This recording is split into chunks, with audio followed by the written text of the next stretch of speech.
उत्तर प्रदेश में जहां एक तरफ मिल्कीपुर विधानसभा उपचुनाव की तैयारियां जोरों पर चल रही हैं, तो वहीं संभावित जिला अध्यक्षों की नियुक्ति को लेकर भाजपा ने बहुत ज्यादा पारदर्शिता अपनाई थी। लेकिन बीजेपी की इसी ट्रांसपेरेंट पॉलिसी पर एक बार फिर बदनुमा दाग लग गया है।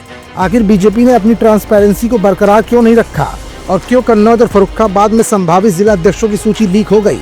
बड़े बड़े दावे करने वाली भाजपा इस मामले में क्यों अब तक चुप है और क्यों योगी सरकार के मंत्री अपने जिलों की कमान संभाल पाने में असमर्थ साबित हो रहे हैं?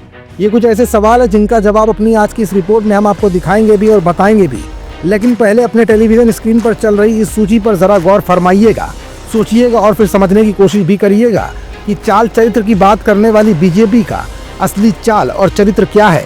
दरअसल सूची ये है, फर्रुखाबाद में संभावित जिला अध्यक्षों के नाम की सूची लीक हो गई है। अब ये गुप्त नहीं रह गई। बीजेपी जिला अध्यक्ष प्रस्तावित नाम की सोशल मीडिया पर वायरल होने के बाद यूपी की राजनीति गर्म हो गई है। कन्नौज और फर्रुखाबाद में जिला अध्यक्ष पद के लिए चुनाव मजाक बनकर रह गया है।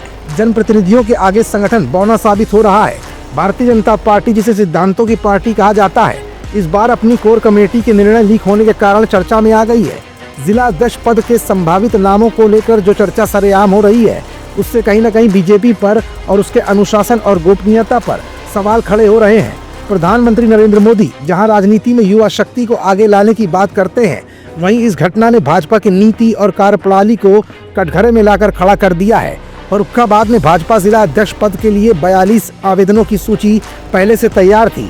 बावजूद इसके अंतिम क्षणों में 2 नए आवेदन स्वीकार किए गए। इसके बाद एक जनप्रतिनिधि के आवास पर हुई बैठक में संभावित नाम को लेकर चर्चा भी हुई और वहीं से ये जानकारी लीक हो गई। चुनाव पर्यवेक्षक के रूप में कार्यरत कन्नौज और फर्रुखाबाद के 80 वर्षीय वरिष्ठ नेता बिंदवासिनी कुमार और फर्रुखाबाद की जिला चुनाव अधिकारी श्रीमती सुमन चतुर्वेदी की मौजूदगी के बावजूद ये घटना हुई है। इससे भाजपा के कार्यकर्ताओं और आम जनमानस में असंतोष बढ़ गया है।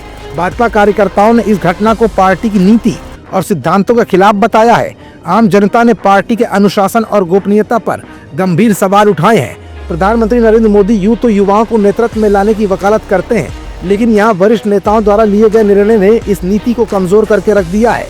इससे पार्टी के भीतर नेतृत्व और कार्यप्रणाली को लेकर असंतोष और विभाजन की स्थिति पैदा हो गई है। मामला तो यहाँ तक पहुँच गया है कि एमएलसी और भारतीय जनता युवा मोर्चा के प्रदेश अध्यक्ष प्रांशु दत्त द्विवेदी और सदर विधायक मेजर सुनील दत्त द्विवेदी के सूची में हस्ताक्षर तक ही नहीं कराए गए।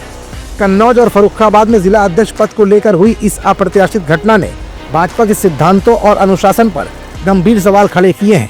पार्टी को अपनी छवि सुधारने के लिए अब इस पर सख्त कदम उठाए जाने की आवश्यकता महसूस हो रही है। फिलहाल ये पूरा मामला जहां एक तरफ विपक्ष को भाजपा पर तंज कसने का पूरा मौका दे गया, तो वहीं भाजपा में इतनी बड़ी चूक कहां से हुई, इस सवाल का जवाब ढूंढने के लिए अब योगी सरकार को अपनी टीम लगानी होगी।